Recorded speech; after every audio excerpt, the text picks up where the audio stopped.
তরুণেরাই তা প্রমাণ করছে। ডি মারিয়া নেই, মেসিও থাকবেন না। আলভারেজ, আলমাদারা সে অভাব পূরণ করতে প্রস্তুত। তারা আর্জেন্টিনাকে নতুন দিনের স্বপ্ন দেখাচ্ছে। ডিফেন্ডার থেকে উইঙ্গার কিংবা মিডফিল্ডার, সব পজিশনে এখন আর্জেন্টিনার বিকল্প আছে। কোচ লিওনেল স্কালোনিকে তাই খুব দুশ্চিন্তায় পড়তে হচ্ছে না। আর্জেন্টিনার আগামী দিনের তারকাদের সম্পর্কে জেনে নেওয়া যাক। শুরুতেই জুলিয়ান আলভারেজ। আলভারেজের মতো ভার্সেটাইল ফুটবলার বর্তমানে আরেকজন খুঁজে পাওয়া কঠিন। তাকে যে পাত্রে রাখা হয় তিনি সেই পাত্রের আকার ধারণ করেন। পুরোপুরি নাম্বার 9 পজিশনে খেলতে পারেন, আবার অনেকটা সেকেন্ড স্ট্রাইকারের ভূমিকাতে নিজেকে মানিয়ে নেন। কখনো নিজে গোল করেন, কখনো আবার গোল করানোর দিকে বেশি মনোযোগ দেন।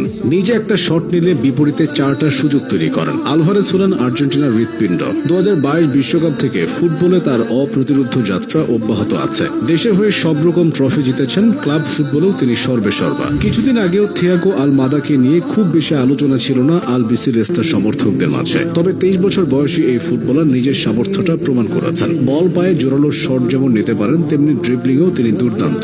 আলমাদার বিশেষ গুণটা হলো অ্যাটাকিং মিডফিল্ডার হলেও তিনি উইঙ্গার হিসেবে খেলতে পারেন। আবার চাইলে তাকে অন্য ভূমিকাতেও খেলানো যায়। বল কন্ট্রোল ও বল সাপ্লাইতে তিনি অনেকটা মেসির মতো কাজ করেন। 2026 বিশ্বকাপের পর মেসি থাকবেন না, সে অনুযায়ী নিজেকে প্রস্তুত করছেন আলমাদা। সুযোগ পেলেই তিনি জ্বলে ওঠেন। অবশ্য ফ্রিকিক নেওয়াতে আগে থেকেই তার খ্যাতি আছে। ভবিষ্যতে জাতীয় দলেও নিয়মিত ফ্রিকিক নিতে দেখা যাবে তাকে। অ্যাটাকিং পজিশনের সামনের দিনগুলোতে আলভারেজের সঙ্গী হবেন জিউলিয়ানো সিমিওনে। নামটা পরিচিত মনে হচ্ছে।